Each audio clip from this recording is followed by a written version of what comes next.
To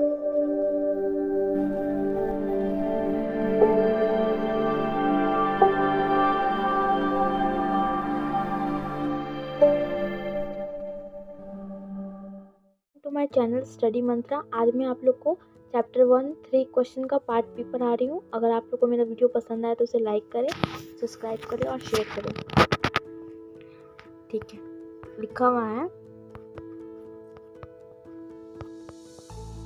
the king turned round and saw a bearded man running towards him. His hands was pressed against his stomach, from which blood was flowing. When he reached the king, he fainted and fell to the ground. The king and the hermit removed the man's clothing and found a large wound in his stomach. King जब वापस जा रहे थे, जैसे कि part 1 में बताया गया था कि किंग जो है वो बोले कि अगर आप मेरा आंसर नहीं दे सकते हर्मिट तो मैं वापस चल जाता हूँ। तो जब वो मुड़े पीछे की तरफ मुड़े, turn round and saw a bearded man running towards him, तो उन्होंने देखा बियर्डेड मैन। बियर्डेड मतलब क्या होता है, जिसका दाढ़ी वाला, ठीक है, दाढ़ी वाला एक आदमी था जो इनकी तरफ दौड़ कर आ रहा था। His hands were pressed against his stomach, यानी कि उनका जो हैंड था वो उनके स्टमक के पास था और वो कसकर मतलब पेट को दबाते हुए आ रहे थे। From which blood was flowing, और उनके पेट के पास बहुत सारा ब्लड आ रहा था और उसी को प्रेस करके वे आ रहे थे। When he reached the king, he fainted. जब तक किंग जो थे उनके पास पहुँचे वो फेंट कर गए। फेंट का मतलब लिखा हुआ है साइड में, यानी कि मीनिंग लिखा हुआ है लॉस्ट कॉन्शियसनेस, यानी कि वो बेहोश हो गए। ठीक है, लॉस्ट कॉन्शियसनेस यानी कि उनका होश खो गए, तो बेहोश हो गए। And fell to the ground, और क्या हो गए, नीचे भी गिर गए, ठीक है, ग्राउंड पर। The king and the hermit remove the man clothing, यानी कि जो हर्मिट थे और जो किंग थे वो उन्होंने क्या किया, वो जो उनकी तरफ टर्न हो, उनकी तरफ जो आदमी आ रहे थे जिनमें से ब्लड निकल रहा था, उनका कपड़ा जो था उनको खोला, ठीक है। And found a large wound in stomach, और उन्होंने देखा कि बहुत ज़्यादा मात्रा में उनके पेट में क्या था, घाव था, ठीक है। The king washed and cover it with his handkerchief, यानी किंग जो थे क्या किए, उसे धो दिए।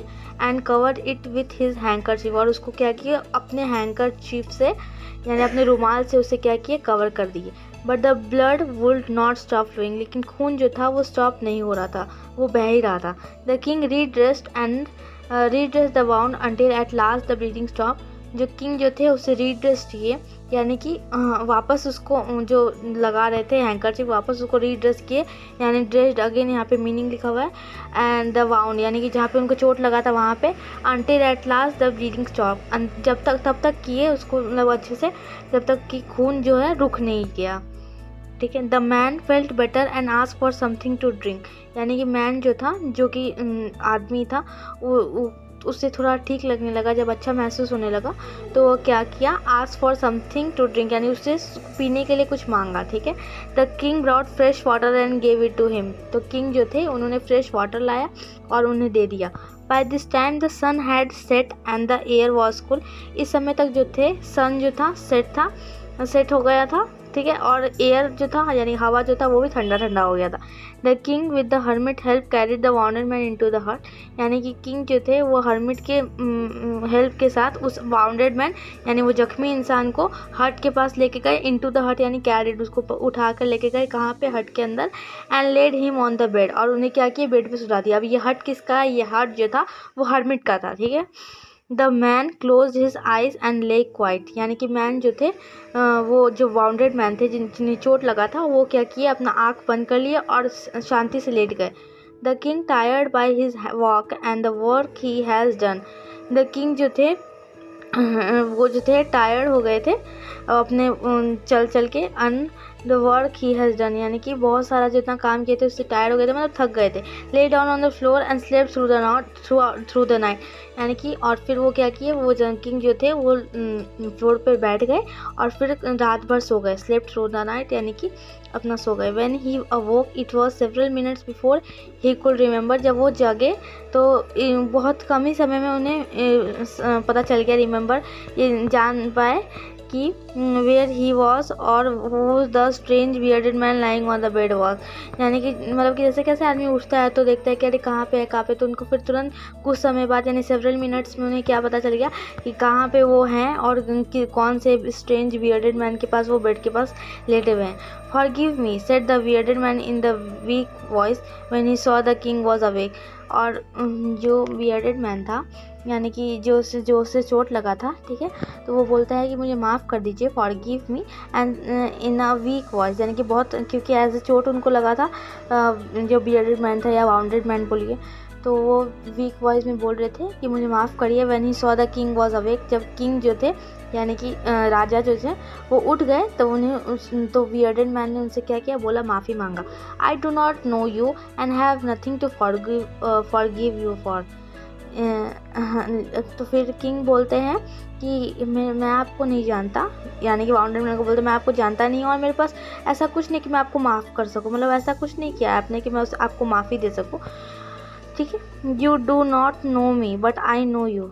तो वो बोलते हैं वाउंडेड मैन, या फिर आप बोलिए वाउंडेड मैन या फिर बियर्डेड मैन बोलते हैं कि आप मेरे को नहीं जानते लेकिन मैं आपको बहुत अच्छे से जानता हूँ।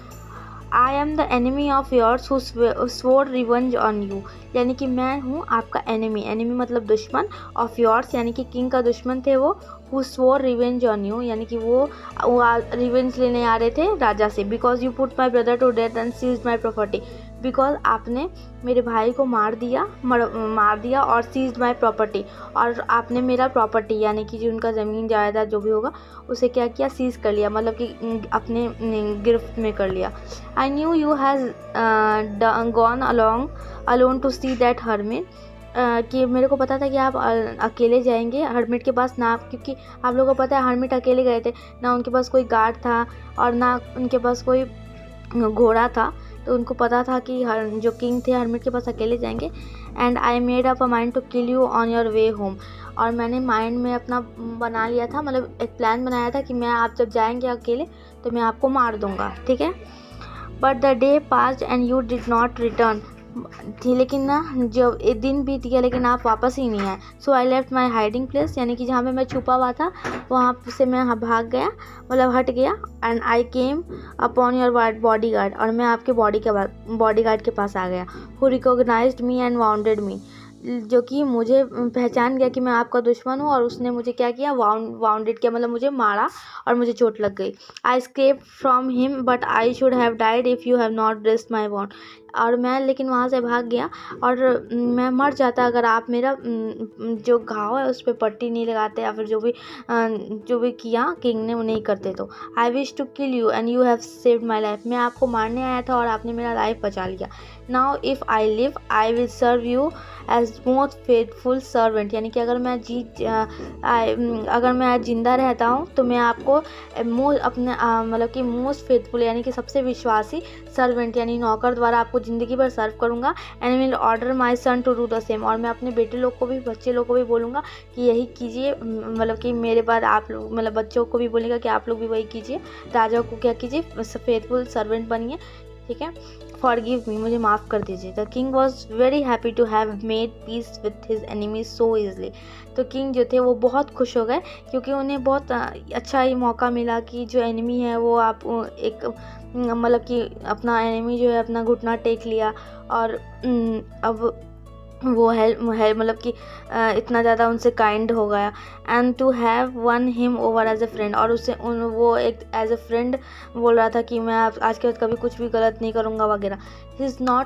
ही not only forgave him but said he would send his servants and his own doctor to look after him, तो वो जो थे किंग जो थे उन्हें बस माफ़ नहीं किए बल्कि ये भी बोले कि वो उनका सर्वेंट यानी किंग का जो सर्वेंट है उनको भेजेंगे और अपने खुद के डॉक्टर को भेजेंगे ताकि तुम्हारा जितना भी घाव है या फिर जो भी चोट है उसको ठीक हो सके।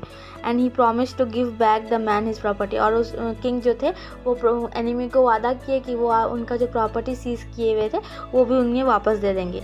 Living the wounded man the king went out of the hut and look around the hermit, जब वाउंडेड मैन को छोड़ दिया तो किंग जो थे वो कहाँ गए, हट के पास गए और वो हर्मिट को खोज रहे थे। लुक अराउंड मतलब इधर उधर देखकर हर्मिट को खोज रहे थे। Before going away he wished one more to get answer to his question. और जब वापस जा रहे थे, मतलब कि जाने से पहले वो चाह रहे थे कि उनका जो क्वेश्चन है उसका आंसर क्या मिल जाए, हर्मिट द्वारा मिल जाए।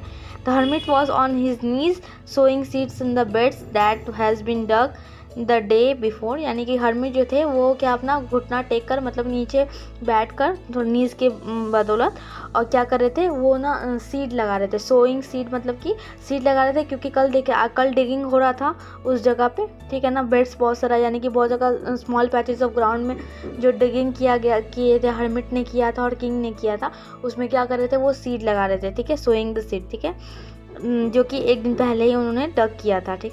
The king went up to the hermit and said, king जो थे वो हर्मिट के पास जाके बोलते हैं, for the last time I beg you to answer my question wise man. यानी कि प्लीज़ लास्ट बार मैं आपसे पूछ रहा हूँ, प्लीज़ मेरा तीनों क्वेश्चन का आंसर दे दीजिए। तो you have already been answered, यानी कि जब हर्मिट बोलता है कि आपको तो आंसर खुद ही मिल गया। Said the hermit still bending down to the ground, यानी कि वो अभी भी बेंड ही हुए थे नीज द्वारा, और वो बोलते हैं कि आपको तो आंसर मिल चुका है। And looking up the king as he stood before him, और किंग को देखते हुए बोलते हैं कि आपको तो आंसर मिल चुका है। How have I been answer, what do you mean, यानी कि कैसे मुझे आंसर मिल गया, वो पूछते हैं, किंग पूछते हैं, उनको तो नहीं समझ में आ रहा है कि आंसर कैसे मिल गया। Do you not see, replied the hermit, यानी कि आपने क्या देखा नहीं, हर्मिट बोलता है। If you have not pitied my weakness yesterday, अगर आपने मेरा वीकनेस को नहीं पकड़ा होता कल, and had not dug this bed for me, और अगर आपने मेरा ये जो मैंने ज़मीन खोद रहा था, डिग कर रहा था, अगर आप मेरे लिए नहीं खोदते, you would have gone away, यानी कि आप क्या होते, आप मर जाते, करेक्ट। मतलब कि अगर मान लीजिए उतना समय लग गया, वो डिगिंग कर रहे थे ग्राउंड को, तभी ना वो बच गए, नहीं तो वो तो एनिमी आता और एनिमी आके क्या करता, किंग को मार देता, ठीक है। Then that man will have attacked you and you will have wished you have stayed with me, you would have wished you have stayed with me, यानी कि तब तक वही मैं जैसे बताया अभी कि वो जो था वो मैन था, वाउंडेड मैन, वो आपको मार देता, और आप लोगों को तो खुशी बनाना चाहिए कि आप मेरे साथ थे। So the most important time was when you are digging the beds, यानी कि सबसे इंपॉर्टेंट टाइम वही था जब आप मेरे साथ ज़मीन खोद रहे थे। And I was the most important man, और मैं सबसे ज़्यादा इंपॉर्टेंट आदमी था आपके लिए। And to do me good was your most important business, और मेरे लिए कुछ अच्छा करना आपका मोस्ट इंपॉर्टेंट बिजनेस था। Afterwards when the man ran to us, जब मैन जो थे, हम लोग जो वाउंडेड मैन था, हम लोग के पास दौड़ के आ रहा था, the most important time was when you was caring for him, तो उस समय के लिए मोस्ट इंपॉर्टेंट टाइम था जब आप उसका केयर कर रहे थे। Because if you had not dressed his wound he would have died without having made peace with you, अगर आपने उसका जो वाउंड यानी कि उसका जो घाव था उसे ड्रेस नहीं किया होता, उस पर हैंकरचीफ नहीं लगाया रहता या फिर पट्टी नहीं लगाया रहता, तो क्या तो वो जो था आदमी बिना अपना अधूरी ख्वाहिश के साथ मर जाता, मतलब खुशी से नहीं मरता, मतलब मर जाता बिना बताए हुए, अपना जो भी उनको था बताना था, जैसे बोलना था कि मैं आपका एनिमी था वगैरह वगैरह। So he was the most important man, तो उस समय के लिए वो सबसे मोस्ट इंपॉर्टेंट मैन था, सबसे ज़्यादा इंपॉर्टेंट आदमी था। And what you did for him was your most important business, और जो आपने उसके लिए किया वो उनका मोस्ट इंपॉर्टेंट बिजनेस है। Remember then there is only one time that is important and that's time is now, यानी कि देखिए अब हमेशा याद रखिए, हर्मिट बोलता है किंग को कि जो मोस्ट इंपॉर्टेंट टाइम है वो है अभी का टाइम, ठीक है। It is the most important time because it is the only time we have any power to act, ये सबसे मोस्ट इंपॉर्टेंट टाइम इसलिए है क्योंकि ये वही टाइम है जिसके लिए हम लोग को पावर रहता है, हम लोग के पास शक्ति रहता है कि हम लोग कुछ कर सके, ठीक है। The most necessary person is the person you are with at a particular moment, the most important person जो होता है नेसेसरी, जो सबसे ज़रूरी आदमी वो होता है जो कि आपके साथ है एक समय के दौरान, जैसे कि अभी हम जैसे मैं हूँ, उस समय वाउंडेड मैन था, तो जो अभी पर्टिकुलर टाइम पे जो आदमी रहता है वो मोस्ट इंपॉर्टेंट है। For no one knows what will happen in the future, क्योंकि कोई नहीं जानता है कि फ्यूचर यानी कि भविष्य में क्या होगा। And whenever we will meet anyone else, और जब भी हम किसी से भी मिलेंगे, the most important business is to do that person good, जब अभी हम किसी से मिलेंगे तो सबसे इंपॉर्टेंट बिजनेस वो है कि हम उसके इंसान के लिए कुछ अच्छा करें। Because we were sent into the world for the purpose alone, बिकॉज हम लोग इसी लिए भेजे गए हैं धरती पे, इस दुनिया में, ताकि हम लोग सबको मतलब सबके साथ अच्छे से व्यवहार कर सके, ठीक है।